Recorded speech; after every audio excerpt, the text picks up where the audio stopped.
저는 대구에서 살고 있는 40대 초반의 평범한 남자입니다. 제가 이렇게 사연을 보내게 된 이유는 여러 사연들을 읽어보던 중 문득 그런 생각이 들었습니다. 저 또한 남들과 다르지 않게 기가 막힌 인생사를 살아온지라 제 이야기를 들려드리고 싶었고, 제 삶이 한때는 지옥과도 비교할 수도 없는 곳이었다면 지금은 세상 누구보다 행복한 천국에서 살고 있기 때문입니다. 그래서 지금 삶이 힘든 많은 분들에게 제 살아온 이야기가 도움이 되었으면 하는 소망이 생겨서 사연을 적게 되었습니다. 제게는 너무나도 지옥 같았던 그때 이야기의 시작은 15년 전으로 거슬러 올라가야 합니다. 그때는 고등학교를 졸업하고 남들처럼 미래에 대한 꿈도 가득하고 이성에 대한 관심도 많은 그런 시절이었죠. 하지만 어릴 때 아버지가 일찍 돌아가신 이후로 저는 학창시절부터 줄곧 가장이라는 생각을 갖고 살았기에 남들과 달리 대학교를 가지 않았고 국방의 의무를 일찍 마치고서 한참 일을 하면서 지내던 시기였습니다. 사업을 하시던 아버지의 유산 덕분에 형편은 여유로워서 무엇을 하면서 살아야 할까 고민하던 중 남들보다 요리에 대한 자신감도 많았고 애정이 많이 있었기에 제 소박한 꿈은 저만의 식당을 열어서 많은 사람들에게 제 음식으로 행복한 식사를 할 수 있게끔 해드리는 게 꿈이 되었었죠. 그래서 주방 경력을 쌓기 위해서 다양한 식당에서 주방 보조로 일을 하고 있을 때였습니다. 평소와 다름없이 주방에서 한참 정신없이 일을 하고 있는데 익숙한 목소리가 들려오더라고요. 그래서 주방 창문을 통해서 홀 쪽에 있는 곳을 봤더니 저와 가장 친하게 지냈던 여자 사람 친구가 와 있었죠. 사실 그 여자 사람 친구는 초등학교 시절 어릴 때부터 저를 짝사랑해왔고 몇 번의 고백을 했지만 저는 우정을 깨고 싶지 않았고 그 친구에게 이성적으로 관심은 없었기에 결국 사귈 수가 없었던 사이였습니다. 그렇게 저와 그 친구는 학창시절 동안 많은 시간을 지내게 되면서 이성적인 감정은 다 털어낼 수 있었고 정말 때로는 동성 친구보다도 더 가까운 사이로 지내면서 서로에게 많은 의지가 되어 주었죠. 그런 그 친구가 제가 일을 하고 있던 식당에 직장 동료인 친구랑 영화를 보고 배가 고파서 왔다고 하더라고요. 저는 그 식당에서 몇 년 동안 오래 일을 해왔었기에 나름대로 서비스도 챙겨줄 수가 있었고 마침 퇴근 시간도 다가와서 친구에게는 주문해서 먹고 있으면 잠시 들린다고 말하고는 자리로 돌려보냈죠. 그렇게 하고 난 뒤 저는 주방장님께 자초지종을 설명드리고는 제가 자신 있어 하는 음식을 직접 조리를 해서 친구가 있는 테이블에 가져다 주러 갔습니다. 테이블로 가서 서비스 음식을 내려놓으며 제 친구와 친구의 친구에게 인사를 하는데 그 찰나의 순간에 저는 너무 깜짝 놀라서 심장이 터져버릴 뻔했죠.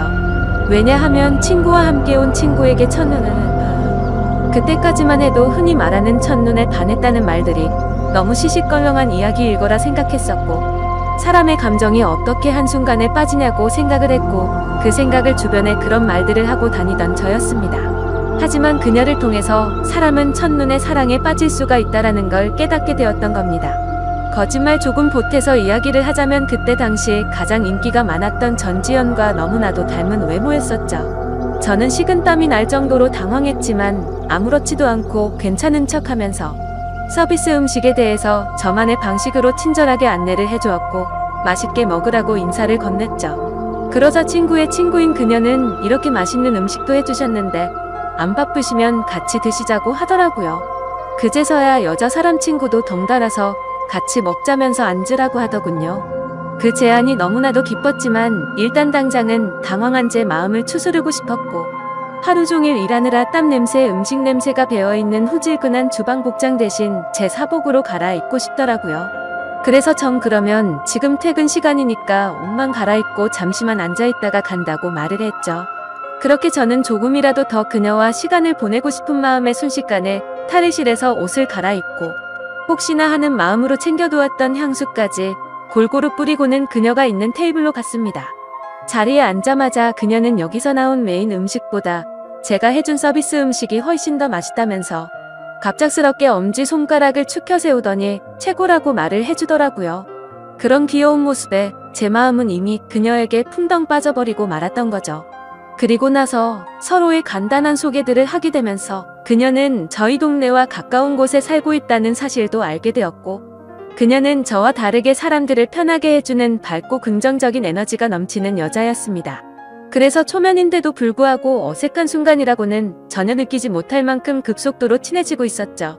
그렇게 한참을 이야기하던 중에 제 친구가 먼저 말을 꺼냈습니다. 오늘 이렇게 자리 끝내기 아쉬운데 너희들도 약속 없으면 이차로 술이나 마시러 가자고 하더라고요. 저는 당연히 두말하면 잔소리의 상황이라 그러자고 말했고 그녀도 시간 괜찮다고 그러자고 하더군요. 솔직히 그 잠깐 동안 대답을 하는 동안도 설마 안 된다고 하면 어떡하나 조마조마했었네요. 식사를 마친 셋은 근처에 있는 술집으로 자리를 옮기게 되었고 술이 취하면 취할수록 저는 그녀에게 더욱 취해버리고 말았습니다. 사실 외모만 보고 가슴이 두근거리고 마음이 혹했던 것도 사실이었죠. 같이 대화를 나누어 보고 이야기를 하면 할수록 제가 바라던 이상형에 가까운 여자라고 느껴졌거든요. 그러다 그녀는 화장실에 다녀온다면서 자리를 뜨게 되었고 제 친구는 제 마음을 어떻게 바로 알았는지 제게 너 너무 티나게 좋아하는 거 아니냐고 웃으면서 말하더라고요. 그래서 내가 지금 너무 티가 나냐고 물어봤고 혹시 그녀가 남자친구가 있는지도 물어봤습니다. 그러자 친구는 얼굴도 예쁘고 성격도 좋아서 주변에 남자애들이 많긴 하던데 남자친구가 있는지는 모르겠다고 하더라고요.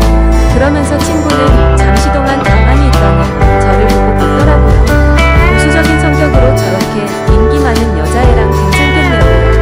물론 모든 남자가 관심 가질 만큼 예쁘기도 하고 인기도 많은데 그만큼 아마 스트레스 많이 받을 것 같아요. 그런 것도 다 감당할 자신 있으면 잘해보라고 하거든요. 사실 친구와는 동성 친구보다도 친한 그런 사이였지만 친구의 감정을 매번 거절해왔던 과거가 있었기에 친구에게 눈치가 보였었죠. 하지만 제 마음을 이해해주고 잘해보라는 친구의 말에 너무 고마웠고 미안한 마음이 들더라고요. 물론 그렇다고 그녀를 포기하진 않았을 겁니다. 이미 그녀에게 너무 많이 빠져있었기에 친구가 반대를 하더라도 아마 그 의견을 받아들이지 못했었을 테니까요. 그래서 저는 친구에게 응원해줘서 고맙다고 제 마음을 표현했고 그녀와 잘 될 수 있게 도와달라고 말했죠. 그러자 친구는 아무렇지도 않은 듯이 알겠다면서 잘 되면 나중에 밥이나 쏘라고 하면서 웃더라고요. 이야기가 끝날 때쯤 그녀는 다시 자리에 돌아왔고 셋이서 술을 더 마시기 시작했습니다. 그때부터는 친구에게 제 마음을 털어놔서인지 조금 더 푼수처럼 제 마음을 표현하기 시작했고 정말 바보가 따로 없다 싶을 정도로 과한 리액션을 하면서 재밌는 시간을 보내고 있었죠. 그렇게 저도 모르게 친구는 이미 관심 밖으로 사라진 지 오래였고 다같이 술을 마시던 중 친구는 전화가 왔다며 잠시 자리를 비웠고 다시 자리에 돌아와서는 갑자기 급한 일이 생겼다면서 아무래도 먼저 가봐야 한다고 말하거든요. 그러자 마주 앉아있던 그녀는 이상하다 싶을 정도로 쿨하게 그래 알겠다며 내일 회사에서 보자고 하더라고요. 저도 친구에게 무슨 안 좋은 일 생긴 건 아니냐고 물어봤고 친구는 그런 건 아니니까 걱정 말라면서 먼저 자리를 떠나게 되었습니다. 그렇게 그녀를 처음 만난 그날 너무나도 자연스럽게 단둘이서 술을 마시게 되었고 한참을 마시다 보니 그녀는 술에 취했는지 제대로 정신을 못 차리고 있더라고요. 아쉬운 마음이 컸지만 다음을 기약하면서 매너 있게 그녀를 부축해주고 밖으로 나왔죠. 그녀에게 집까지 조심해서 갈 수 있겠냐고 물어보자 서로 근처 동네에 살고 있는데 집까지 좀 데려다주면 안 되냐고 묻길래 그런다고 대답을 했습니다. 그렇게 택시를 타고 그녀의 집에 데려다 주는데 갑자기 춥다고 하더니 제 팔짱을 낀 채로 잠을 자더라고요. 갑작스러운 그녀의 적극적인 행동에 많이 당황스럽기는 했지만 기분은 너무 좋았었죠. 10분 정도가 지난 뒤 그녀의 집 근처에 도착을 했고 택시에서 내렸습니다. 저는 그녀가 사는 곳 앞까지 데려주는데 그녀는 갑자기 술이 다 깼는지 맥주를 한 잔 더 하자고 하더군요. 사실 그때는 의아했었죠. 30분 전까지만 해도 정신을 잃을 정도로 취한 것 같더니 맥주를 더 마시자고 하다니 말이죠. 하지만 그때 당시에는 그런 것들이 중요한 게 아니라 그녀와 더 같이 있을 수 있다는 게 좋았을 뿐이었습니다. 저는 그런 근처에 있는 술집으로 가자고 했더니 그녀는 편하게 마시고 싶다고 하더라고요. 자취를 하고 있어서 집에 아무도 없으니까 편의점 가서 맥주 사서 들어가자더군요. 순간적으로 온갖 상상이 다 펼쳐졌고 처음 만난 그녀와 그녀의 집에서 단둘이 맥주를 마신다고 생각하니 그때부터 또다시 제 심장은 고장난 듯이 두근거리기 시작했습니다. 혹시라도 마음이 바뀔까 봐서 그녀에게 잠시만 기다리라고 하고는 서둘러서 옆에 있던 편의점에 들어가서 맥주를 사서 그녀의 집으로 올라갔습니다. 그렇게 그날 밤 무슨 마법이라도 걸린 것처럼 말도 안 되는 일이 연속으로 일어나더니 결국에 그녀와 저는 만난 지 반나절 만에 서로의 마음을 확인하게 되었고 연인이 되었습니다. 지금 생각해보면 그때 그런 이상한 상황들이 결코 평범하지 않은 걸 몰랐던 게 제 크나큰 실수였습니다. 여자친구와는 순간적인 만남으로 서로에 대해 자세히 알지 못하는 상태에서 연애를 시작했지만 제가 아는 바로는 얼굴도 예쁘고 성격도 밝고 착한 그런 여자였기에 저는 감사할 따름이었죠. 그런데 함께 지내면 웃겼지만 여자친구는 모든 부분에서 금방 불타올랐다가 금방 식는 그런 성격들이 보이더라고요. 저와 연애를 할 때도 마찬가지였습니다. 처음 연애를 시작했을 때는 남들보다도 훨씬 많은 시간들을 함께했고 여행도 정말 한 달에 한 번에서 두 번꼴로 엄청나게 많이 다녔습니다. 물론 여자친구는 돈 한 푼도 보태지 않았지만 저는 여자친구를 너무 사랑했었기에 그런 모든 게 괜찮았었죠. 그러다 보니 그런 일상들이 너무나도 당연해졌고 여유로운 제 형편을 알던 여자친구는 점점 더 비싼 선물을 원하더군요. 어차피 결혼을 약속한 사이였고 여자친구에게 주는 모든 게 아깝다는 생각은 없었기에 원하는 대로 다 했었습니다. 하지만 그런 행동들도 금방 익숙해졌던 건지 또다시 흥미를 잃은 건지 아니면 당연하게 생각한 건지 금방 마음이 식어 보이더군요.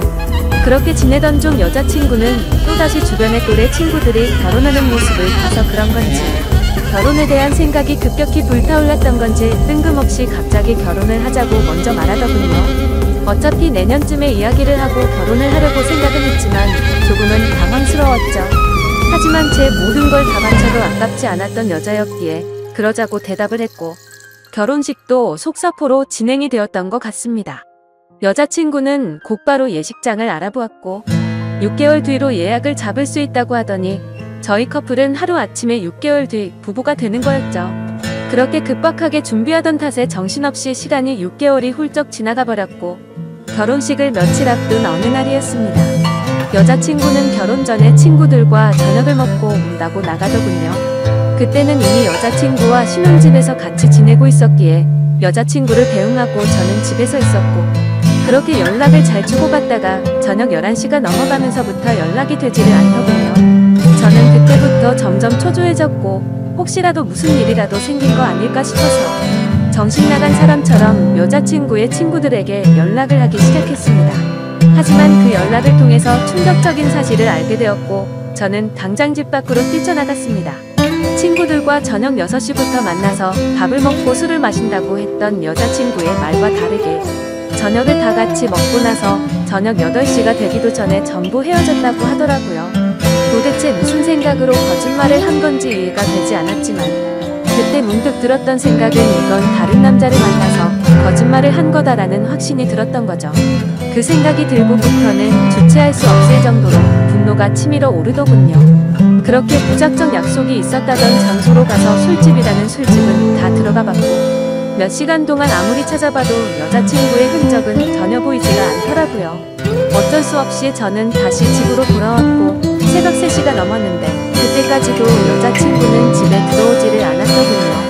그때 때마침 창문을 통해서 밖을 보고 있는데 차 한 대가 서더니 아니나 다를까 어떤 남자와 제 여자친구가 같이 내리더라고요. 순간 당장 창문을 열고 욕을 해버릴까도 생각했지만 제 착각일 수도 있고 무슨 짓을 하는지 보려고 가만히 있었죠. 그런데 갑자기 둘이서 마치 연인 사이처럼 손을 잡는 모습을 보고는 도저히 참을 수가 없었습니다. 그 조용한 새벽 시간에 창문을 열어버리고 크게 소리를 쳐버린 거죠. 그러자 찌질하게도 남자라는 놈은 황급히 차를 타고 달아나버리고 잠시 후에 여자친구는 집으로 들어오더군요. 저는 너무 열이 받았지만 차분히 물어봤습니다. 지금 내가 본 지금 이 상황이 무슨 상황인지 설명하라고요. 그러자 여자친구는 저 친구가 갑자기 늦게 오는 바람에 다 같이 술 한 잔 더 마시다가 늦게 온 거라고 시치미를 떼더군요. 그래서 저는 다 같이 있는데 저 남자 혼자서 늦게 낀 거냐고 물어보자 표정 하나 바뀌지 않고 그렇다고 말하더군요. 그때 그 모습을 본 순간부터 여자친구가 아무렇지도 않게 거짓말을 참 잘하는 사람이구나 라는 걸 알게 되었습니다. 그 전까지만 해도 여자친구의 말은 모든 말을 신뢰하였고 다 믿었기 때문에 충격이 아닐 수가 없었죠. 저는 그래서 네가 전화를 안 받아서 걱정되는 마음에 네 친구들한테 연락해봤고 전부 다 저녁 8시도 되기 전에 헤어졌다고 들었는데 이렇게 아무렇지도 않게 거짓말을 하냐고 말했죠. 그러자 여자친구는 아무 말도 없이 가만히 있더니 제가 혹시라도 오해할까봐 무서워서 거짓말을 한 거라고 하더군요. 저 남자는 사실 회사 업무 때문에 알게 된 거래처 사장님인데 자신한테 신세 진 게 있어서 술 얻어 먹은 거라고 하더라고요. 그래서 너는 거래처 사장이랑 술도 마시고 손도 잡고 그러냐고 물어봤더니 술에 취해서 그 사람이 갑자기 손을 잡은 거라며 자신은 너무 술에 취해서 정신이 없었다더군요. 그러면서 절대로 저 사람이랑 아무 일도 없었고 제가 정 못 믿겠으면 삼자대면이라도 시켜준다고 하더라고요. 그때부터는 너무 난감할 수밖에 없었습니다. 도저히 그냥 넘어갈 수도 없는 노릇이었고 결혼을 앞둔 사이끼리 삼자대면을 해서 진실을 밝혀야 하나 싶었죠. 심지어 삼자대면을 하면 뭐 하나 싶기도 했습니다. 바람피는 사람이 나 바람핀다라고 말할 리가 절대 없었으니까요. 그렇지만 도저히 이런 찝찝한 기분으로는 그냥 넘어가서는 안 될 것만 같았고 그 남자의 얼굴이라도 보자는 마음으로 약속을 잡아서 셋이서 같이 만나게 되었습니다. 예상했던 대로 술에 취해서 실수를 저질렀다며 너무 죄송하다고 사과를 하더니 그날 밤에 아무 일도 없었다고 말을 하더라고요. 하지만 제 여자친구의 첫 만남의 적극적인 모습을 봐왔던 저로서는 그 말이 믿어지지 않았죠. 당연히 그 남자의 얼굴을 봐도 멀끔하게 생겨서 여자를 엄청 밝히는 얼굴이었고요. 도저히 마주하기가 역겨워서 그냥 알겠다고 하고는 자리에서 일어났습니다. 일단 그날은 여자친구에게 더 이상 말을 하기 싫다고 했고 고민을 참 많이 했었습니다. 결혼식을 며칠 앞두고서 오랜 시간 동안 충분히 고민하고 판단할 상황도 없었죠. 그렇게 어영부영 시간을 보내다가 어쩔 도리 없이 결혼식을 올리게 되었고 서로 간의 신뢰가 중요한 부부가 되었으니 두 번 다시는 이런 일 만들지 말자고 서로에게 약속을 하고 화해를 했습니다. 하지만 그날부터는 사실 남들이 볼 때는 표면적으로 알콩달콩한 신혼부부처럼 보였겠지만 제 속마음은 전혀 그렇지가 못했습니다. 잠을 자다가도 그때 그 장면이 떠오르는가 하며 아내가 외출을 하거나 회식을 하고 조금이라도 늦게 들어오면 의심이 들기 시작하더군요. 말 그대로 저는 의처증이라는 심각한 병이 생겨나고 있었던 거죠. 그로 인해서 아내에게도 겉으로는 괜찮은 척했지만 결혼 전에는 즐겨 마시지도 않던 술도 매일같이 마시기 시작했습니다. 아버지께서 간암으로 일찍 돌아가셨었기 때문에 유전적인 문제로 걱정이 되었기에 더 피하는 것도 있었죠. 하지만 그렇게 몸도 마음도 지치다 보니 그런 걱정까지 생각할 겨를이 없더라고요. 그렇게 위태로운 부부 사이도 시간이 가면 갈수록 더욱 악화되어 갔지만 생각보다 아내는 별로 대수롭지 않은 듯 잘 먹고 잘 지내더라고요. 마치 돈 때문에 결혼한 건가 싶을 정도로 저에 대한 관심은 전혀 없어 보였고 카드를 아무렇지도 않게 마구 긁어대기 시작하더니 제 아버지께서 남겨두신 여유로웠던 유산도 어느덧 다 바닥이 드러났던 거죠. 그렇게 결국에는 날이 갈수록 금전적인 문제까지도 다툼으로 이어졌고 제 아내는 제게 갑자기 결혼을 하자고 했던 것처럼 갑자기 이혼을 해달라고 하더군요. 그동안 참고 살았는데 도저히 이렇게 살고 싶지가 않다고 하면서요. 그리고 사랑하는 남자가 생겼다면서 이혼을 하자고 당당히 말을 하더라고요. 너무 갑작스러운 돌발적인 행동에 너무 황당했습니다. 그러면서 일단 당장은 나갈 테니까 짐은 제가 없을 때 챙기러 온다고 하더니 밖으로 나가버리더군요. 잠깐 동안 멍하니 앉아있다가 제가 그렇게 사랑했던 여자를 이렇게 잃을 수는 없다는 생각에 뒤늦게 쫓아 내려갔습니다. 하지만 문 앞에서 아내는 택시를 탔고 저는 재빨리 아내를 쫓아갔습니다. 따라가면서 아내에게 전화를 했지만 계속해서 받지 않다가 나중에는 차단을 해버리더군요. 결국 아내를 뒤따라 가봤더니 고급스러운 오피스텔 앞에서 멈춰서더니 아내의 앞으로 눈에 익은 남자가 다가오더군요. 그 남자는 결혼 전 제 아내와 새벽에 붙어 있었던 바로 그 남자였습니다. 그 모습을 보는데 망치로 머리를 얻어맞는 기분이었습니다. 그동안 결국 나를 속이고 바람을 피우고 있었던 게 맞았던 거구나 싶었고 너무 비참했던 저는 참아 잡을 용기조차 없었기에 아무 말 없이 그대로 집으로 돌아갔습니다. 배신감에 너무 화가 나면서 억울하더군요. 빈털털이 신세가 되어서 버림받은 기분에 제 인생은 지옥으로 떨어진 기분이었고 정신줄을 놓은 채로 술을 마시고 며칠 동안을 폐인처럼 지내고 있었죠. 그러다가 며칠 만에 집에 돌아온 아내가 한심하다는 듯이 저를 쳐다보더니 짐을 챙기고 있더군요. 그 모습을 마지막으로 저는 저도 모르게 눈을 감았다가 다시 눈을 뜨게 되었는데 낯선 천장이 보였고 갑자기 제 옆에서 앉아있던 제 여자 사람 친구가 저를 보더니 갑자기 울기 시작하더라고요. 알고 보니 저는 그날 아내가 왔던 날 급격한 스트레스와 과도한 알코올로 인해 기절을 해버린 거죠. 그렇게 병원으로 실려왔는데 제 아내가 제 친구에게 대충 상황을 설명하고는 이곳으로 부르고 그냥 가버렸다고 하더군요. 그러면서 친구는 자신 때문에 제가 이렇게 된 것 같다며 정말 많이 미안하답니다. 그날 직장 동료였던 아내를 제게 소개시켜주지 않았더라면 이러지 않았을 텐데 라면서 자책하면서 말이죠. 그렇게 대화를 하던 중 의사 선생님이 저를 찾아오셨고 아무래도 정밀 검사를 해야 할 것 같다고 하시더군요. 상황이 심각하구나 생각을 하면서 정밀 검사를 받아본 결과 아버지와 같은 간암이 제게도 자리 잡고 있었습니다. 하지만 천만다행으로 아직은 심각한 상황은 아니니까 수술을 최대한 빨리 해보자고 하더라고요. 그렇게 제 소식을 들은 아내도 저를 찾아왔지만 제 걱정이 되어서가 아니라 이혼서류 도장을 찍어달라며 찾아왔더군요. 더 이상은 미련도 남지 않았기에 곧바로 협의 이혼을 마무리 지어버렸습니다. 그날 이후로 저는 몸도 마음도 너무 아팠기에 모든 걸 포기하고 싶은 마음도 들었고 너무 지쳐가고 있었지만 그런 제 마음을 알고 있던 제 친구는 일까지 그만두고는 제 옆에 붙어서 진심 어린 병간호를 해주더라고요. 그때서야 그동안 무심코 지나쳤던 제 친구의 진심이 보이기 시작했습니다.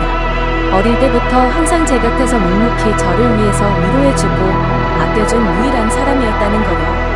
밤새 제대로 못 자고 병간호를 해주다가 잠든 친구의 모습을 보고 있는데 갑자기 감정이 북받쳐서 눈물이 나더라고요. 결국 악몽 같았던 시간들도 지나가게 되었고 수술을 받은 결과 저는 완벽하게 완치를 하게 되었죠. 아팠던 몸이 예전처럼 건강해지고 나니 세상도 달라 보이기 시작하더군요. 그동안 잘못된 여자 하나 때문에 내가 꿈꿔왔었던 일들이 무너져 내릴 뻔한 걸 생각하니 섬뜩한 생각이 들었습니다. 앞으로 다시 밑바닥부터 차근차근 열심히 해보자라는 생각이 들었죠. 곧바로 제가 살고 있던 신혼집을 팔아버렸고 대출을 받아서 음식점을 차리게 되었습니다. 그리고 친구에게 저 때문에 일까지 그만뒀는데 우리 식당에서 같이 일해보자고 제안을 했고 친구와 저는 맨땅으로 헤딩해서 몇 년 동안을 겨우 입에 풀칠이나 해가면서 버텨냈고 결국에는 어느 순간부터 입소문이 점점 퍼지더니 맛집으로 소문이 나서 장사가 잘 되기 시작했습니다. 그렇게 무너졌던 제 삶은 다시금 일어서기 시작했고 직영점을 하나씩 늘려가면서 제가 꿈꿔왔던 제 음식을 전국적으로 늘려가기 시작한 결과 지금은 전국에 10개 정도의 직영점을 운영할 정도로 과거와는 아주 다른 인생을 살고 있죠. 그리고 돈만 밝히고 남자의 환장한 허영심 많던 전 아내는 결국 빚더미에 앉았더군요. 사업을 해서 돈이 많다고 했던 그 남자의 정체는 겉만 번지르르한 투자 사기꾼이었답니다. 그로 인해서 전 아내는 모아뒀던 모든 재산도 잃게 되었고 빚을 갚지 못하면 경매로 다 넘어가게 생겼다면서 제게 연락이 왔는데 저를 병원에 버려두고 간 것처럼 저도 똑같이 무시를 해주었죠. 정말 사람이 선하게 살면 행운이 따라오고 악하게 살면 불행이 따라온다는 말이 와닿더라고요.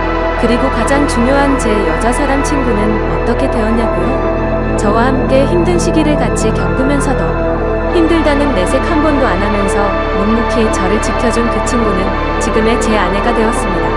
얼마 전 알게 되었는데 제 아내는 저의 행복을 위해서라면 모든 걸 포기할 수도 있었답니다. 전 아내에게 저를 소개시켜주고 먼저 갔던 그날도 밤새도록 울었는데도 내색조차 하지 않은 그런 여자죠. 그런데 왜 나를 이제 안 좋아하는 척 했냐고 물어봤더니 제게 더 이상 부담을 주고 싶지 않았답니다. 하지만 저를 보고 싶었기에 친구로라도 남고 싶어서 자신의 마음을 숨겼었다네요. 정말 천사같이 착한 제 아내를 너무 늦게 알아본 제 잘못은 평생 동안 아내를 행복하게 해주면서 다 갚으려고 합니다. 참 멀고 먼 길을 돌고 돌았던 것 같지만 제대로 된 목적지에 온 것만 같고 지금은 천국이 따로 없는 것 같습니다.